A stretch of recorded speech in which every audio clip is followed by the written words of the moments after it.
अब तक आपने देखा, खाने के वक्त माधव बहुत गंभीर नजर आता है। फूलेश्वरी माधव को चिंता छोड़ने के लिए कहती है। उसी वक्त वहाँ सरोजा आती है और सबसे कुछ कहने की बात करती है। माधव को अंदाजा हो जाता है कि सरोजा क्या कहने वाली है।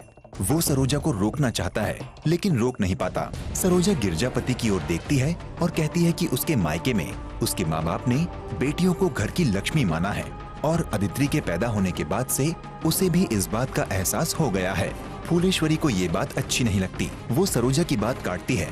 तब उसके नजरिए को पकड़ते हुए सरोजा अपनी बात स्पष्ट करती है कि उसे डर है कि अगर कल को उसे भी बेटी हो गई तो उस बेटी को भी भेदभाव वाले नजरिए का शिकार होना पड़ेगा। इसलिए जब तक उसके ससुराल में अदिति को बिना भेदभाव के एक बेटे की तरह नहीं स्वीकारा जाता, तब तक वो अपना बच्चा नहीं पैदा करेगी। सरोजा की ये बात सुनकर गिरजापति मंजू को बुलाते हैं और अदिति को देखते हुए ऐलान करते हैं कि आज से इस घर में अदिति का भी वही दर्जा होगा जो एक बेटे का होता है। फूलेश्वरी गिरजापति के फैसले से खुश नहीं होती। मंजू गिरजापति के फैसले पर बहुत खुशी दिखाती है और खुद भी अदिति को अपनाने की बात कहती है। तब फूलेश्वरी सरोजा से कहती है कि अब चूंकि उसकी शर्त पूरी हो चुकी है, इसलिए अब सरोजा को भी अपना वचन निभाना होगा। सरोजा मंजू का अदिति के लिए प्यार देखकर बहुत खुश होती है, लेकिन अगले ही पल वो मंजू को अदिति को कोसते हुए देखती है। सरोजा जान जाती है कि मंजू ने सबके सामने अदिति को अपनाने का सिर्फ नाटक किया था। फूलेश्वरी को भी मंजू के बदले हुए नजरिए पर कुछ शक होता है और वो कलावती से इसका जिक्र करती है। सरोजा मंजू की असलियत देखते हुए दुखी मन से अपने कमरे में जाती है और वो माधव से इसके बारे में बात करती है। साथ ही वो ये भी कहती है कि फूलेश्वरी ने सिर्फ मजबूरी में गिरजापति की बात मानी है। माधव सरोजा को समझाता है कि उसके घर में उसके बाबूजी जो भी फैसला कर लेते हैं, पूरे घर को वो मानना ही पड़ता है। इसलिए उसे अम्मा के नजरिए की ज्यादा चिंता नहीं करनी चाहिए, क्योंकि वो कभी बाबूजी के विरोध में नहीं जाएगी। माधव कहता है कि जिस तरह से आज सरोजा ने सारी बात की है, उसे सरोजा पर बहुत गर्व है। सरोजा का ध्यान अभी भी मंजू पर ही होता है। वो सोचती है कि जब मंजू अदिति को अकेले में कोस रही थी, फिर उसने सबके सामने अदिति को इतना प्यार क्यों किया। अब आगे। माधव, कहाँ है अदिति? मैं उसको देखे बिना अब और नहीं रह सकता। तुम मुझे लेके चलो ना उसके पास। भैया प्लीज, आप बात समझने की कोशिश कीजिए। और फिर ग्रह दोष शांत होने में सिर्फ एक ही दिन तो बाकी है। माधव, मेरी पेशेंस जवाब दे चुकी है। भैया हम समझ सकते हैं, लेकिन आपको एक दिन और रुकना ही होगा। वैसे भी उस बेचारी बच्ची ने इतना सब कुछ झेला है कि अगर और कुछ भी गड़बड़ हुई ना, सब कुछ उसके माथे आ जाएगा। कुछ नहीं होगा माधव, कुछ भी नहीं होगा। कोई कुछ नहीं कहेगा मेरी बेटी को। भैया वो हमारे घर की बेटी, लेकिन भैया प्लीज, एक ही दिन की तो बात है। विजेंद्र भैया, मिलना तो अभी नहीं हो पाएगा, लेकिन हमारे पास एक उपाय है जिससे आपके दिल को तसल्ली मिलेगी। हमारे मोबाइल में अदिति की फोटो है, आप देखेंगे? हाँ हाँ संग्राम, तुमने पहले क्यों नहीं बताया? दिखाओ। जी भैया।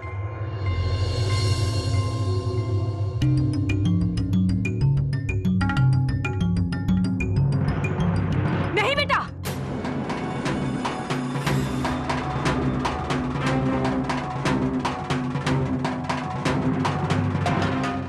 ये क्या करने जा रहे थे तुम संग्राम? तुम तो सब समझते हो ना।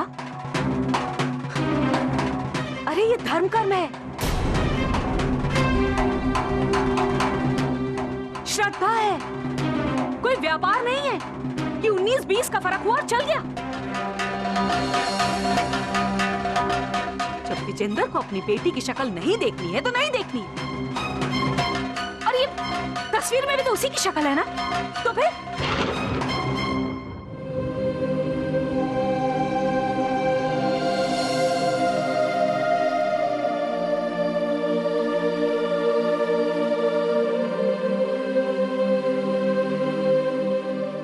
बेटा, समझते हैं हम तुम्हारे मन का हाल, लेकिन एक ही दिन की तो बात है।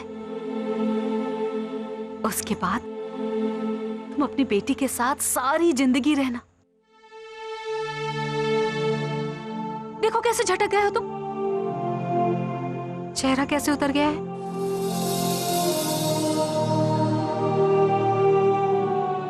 विजेंद्र, अरे माँ है हम तुम्हारी, दुश्मन नहीं है।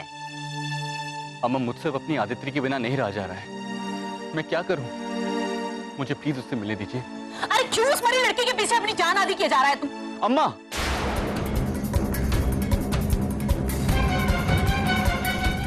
मैं कुछ भी सहन कर सकता हूँ अम्मा, कुछ भी।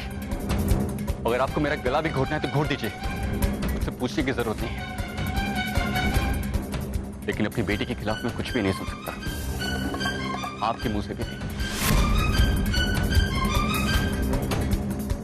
100 साल जिएगी मेरी आदित्रि, आप देखना, और मेरा सबसे बड़ा गुरूर बनेगी। बेटा संग्राम, लेकर जाओ अपने बड़े भैया को। कल जब सही मुहूर्त निकलेगा ले आना इसे। अभी के लिए यही ठीक होगा। और बेटा, कल तुम्हारी बेटी तुम्हारा गुरूर बनेगी या कदम कदम पर तुम्हारे सम्मान को चुनौती देगी?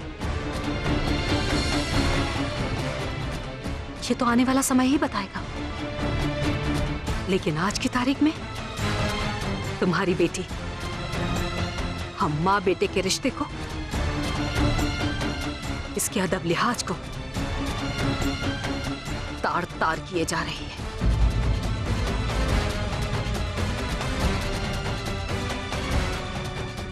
इससे पहले कि हमारी बात और बुरी लगे तुम्हें और तुम्हारा ये पलट जवाब हमारा कलेजा छलनी कर दे, चले जाओ यहां से।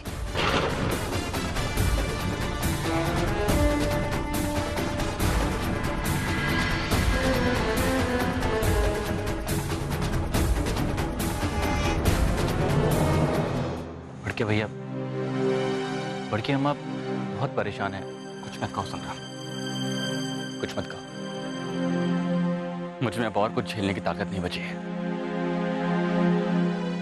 भैया आपको एक बात बताएं, पता है आदित्रि मंजू भाभी को इतनी अच्छी तरह पहचान गई है कि आज सुबह से एक बार भी नहीं रोई है। रियली?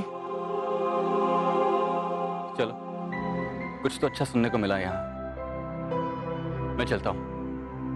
यहाँ पे आने के बाद भी आदित्रि से ना मिल पाने की पाबंदी मुझे कुछ भारी भारी सा लग रहा है। चलो संग्राम, मुझे छोड़ो।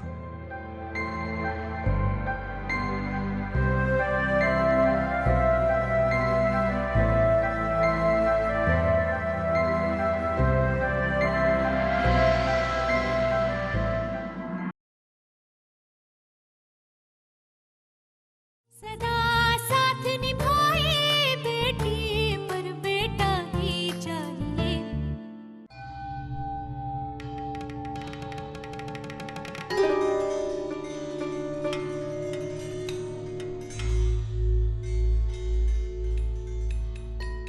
ये अजीब बात नहीं है। एक बच्चे का रोना ही नॉर्मल होता है और आदित्रि इतनी शांत है। हमें ये एबनॉर्मल लग रहा है। कुछ तो गड़बड़ है।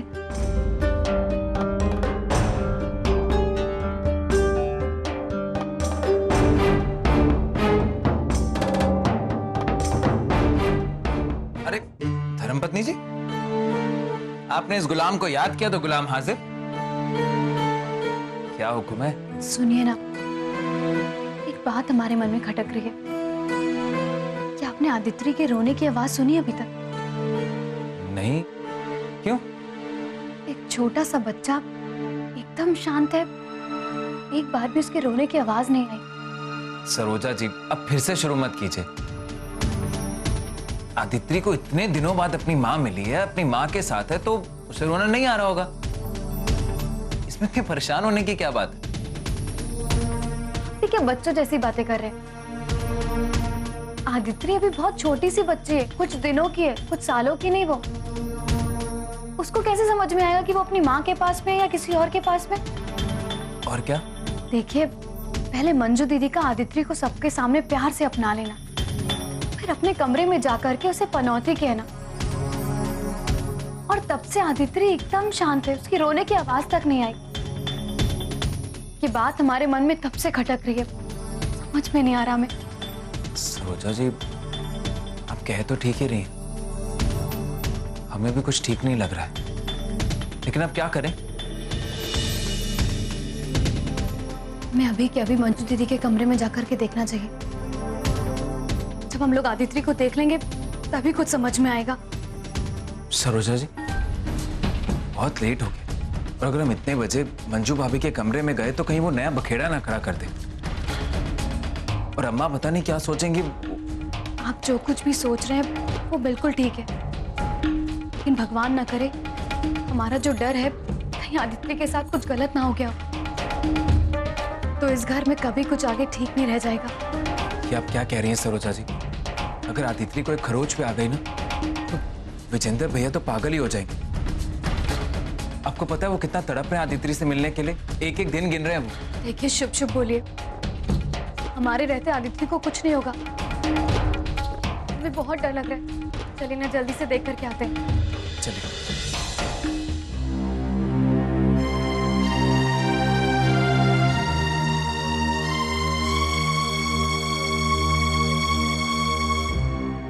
बारे नखरा, अगर बाबूजी की बात सुन ली है ना तो उसे अभी की अभी भूल जा। हम तुझे अपने सीने से क्या, हम तुझे कभी प्यार भी नहीं करेंगे। तू कल भी हमारे लिए बोझ थी और आज भी तू हमारे लिए बोझ ही है। दूध तो क्या, हम तुझे कभी सादा पानी भी ना पिलाएं। हमारी जिंदगी की सबसे बड़ी मजबूरी, मुसीबत, पनौती सिर्फ तू ही। तुझसे हम इतनी नफरत करते हैं कि तू कभी सोच भी नहीं सकती।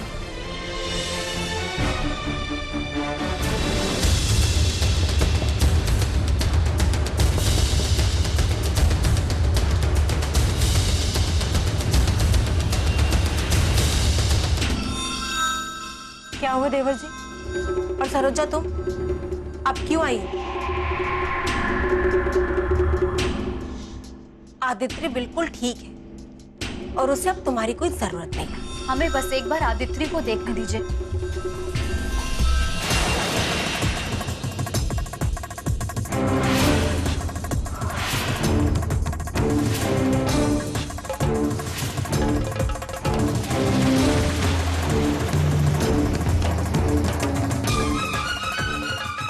बस कीजिए मंजू भाभी, आप सरोजा को आदित्य को क्यों नहीं देखने दे रही हैं? क्या दिक्कत है इसमें?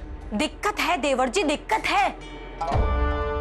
सरोजा हर समय हमें नीचा दिखाना चाहती है। और ये कोई डॉक्टर है क्या?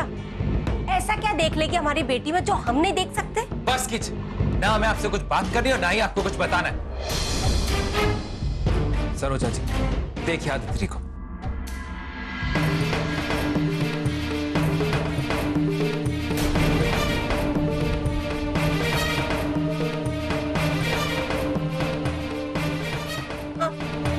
तसल्ली, आदित्य बिल्कुल ठीक है।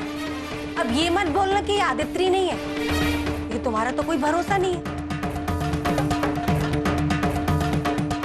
हमारी बेटी चुपचाप है, लेकिन तुम्हें तो इस बात से तकलीफ हो रही कि वो रो क्यों नहीं रही। अंजू दीदी, हमें ये समझ में नहीं आ रहा है कि हम आप पर तरस खाएं या आपसे घृणा करें। आपकी बेटी बुखार से तड़प रही है, आपको पता ही नहीं है। सुनिए ना, आदित्य को बहुत तेज बुखार है। आपने जैसे हमें ठंडी पट्टियां दी थी वैसे ही जाकर के जल्दी से ठंडा पानी और पट्टियां लेकर के आ जाइए, और आप डॉक्टर को भी फोन कर दीजिएगा। अभी लाते।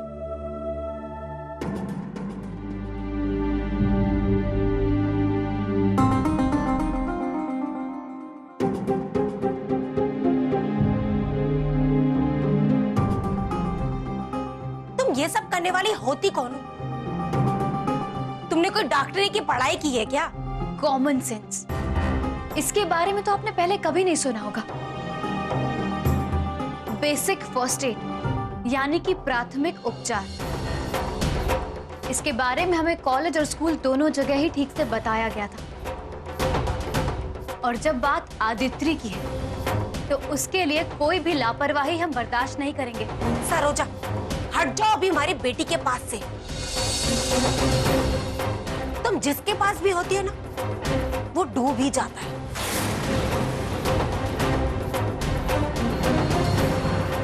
बस मंजू दीदी, बस अब एक शब्द भी बोलने की गलती मत करिएगा।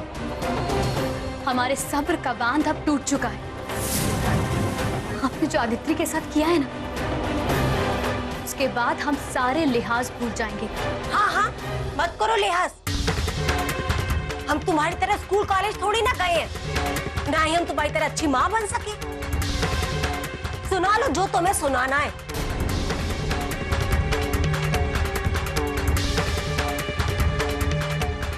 हमारा फोन का है।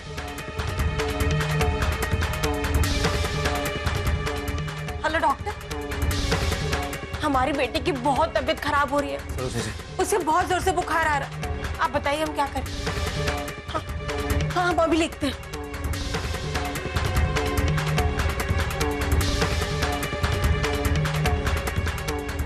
हाँ डॉक्टर बताइए। क्रोसिन। हाँ हाँ डॉक्टर साहब, हम दे देंगे। हमारी बेटी ठीक तो हो जाएगी ना?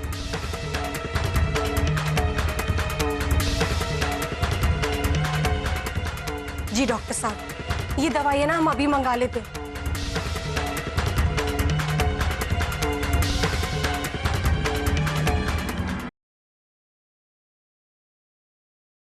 सदा साथ निभाए बेटी पर बेटा ही चाहिए। क्या हुआ?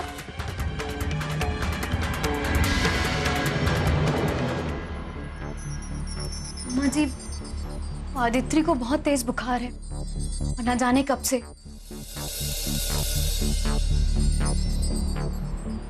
मंजू दीदी को कुछ पता भी नहीं है। वो तो हम लोग आ गए और नहीं अम्मा जी, उसे अभी अभी बुखार हुआ है।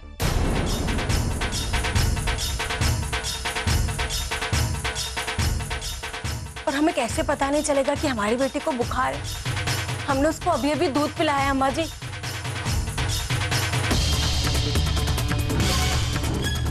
ये तो सरोजा सिर्फ जलन के मारे बोल रही है, क्योंकि उसे अच्छा नहीं लग रहा है ना। हमारी बेटी हमारे पास आजकल खुश जो रह रही है। मंजू बहू, तुम पहले इतना कुछ कर चुकी हो, इसलिए आज तुमने क्या किया क्या नहीं किया, ये सोचकर हम दुविधा में पड़ सकते हैं।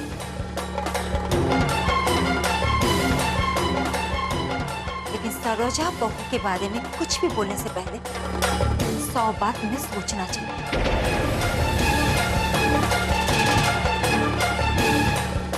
क्योंकि उसकी भलाई को लेकर हम लोगों को कोई दुविधा नहीं। चाची जी, अगर आदित्य को अचानक से बुखार आ गया तो हम क्या करें? अम्मा जी, सरोजा से कह दीजिए कि हमारी जिम्मेदारी हमें संभालने दे। हम अपनी बेटी की पट्टी खुद करना चाहते हैं। सरोजा बहू, तुम अभी बुखार से उठी हो, इसलिए मंजू बहू को अपनी बेटी को पट्टी करने दो। और माधव, तुम और सरोजा बहू जब दवाई आ जाए तो अपनी आंखों के सामने आदित्य को दवाई पिलवा देना।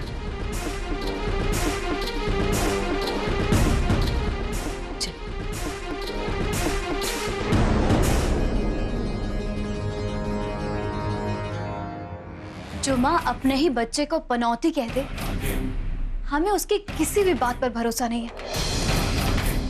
याद रखिएगा दीदी, हमारी नजर हर वक्त चौकन्ना है। अब फिक्र मत कीजिए सरोजा जी,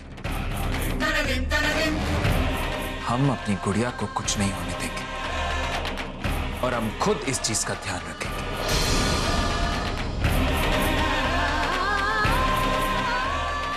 चलिए।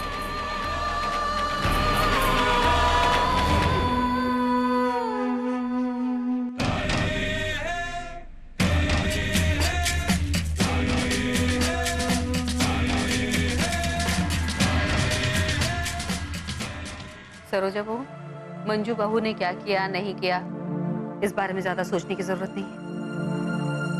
ज्यादा सोचोगी तो तुम्हारी तबीयत पर असर पड़ेगा।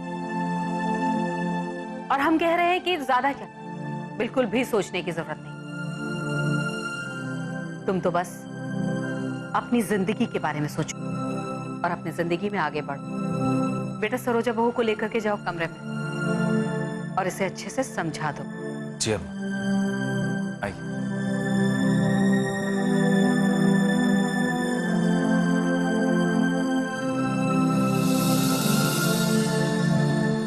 तू हमारे गले की फांस क्या, तू हमारा चैन लेके मानेगी ना?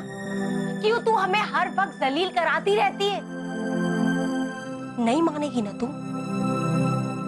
अब तो पक्का तेरा इलाज करना ही पड़ेगा। तू देख अब तेरा लगाया हुआ ग्रहण हमारी जिंदगी से हम कैसे दूर कर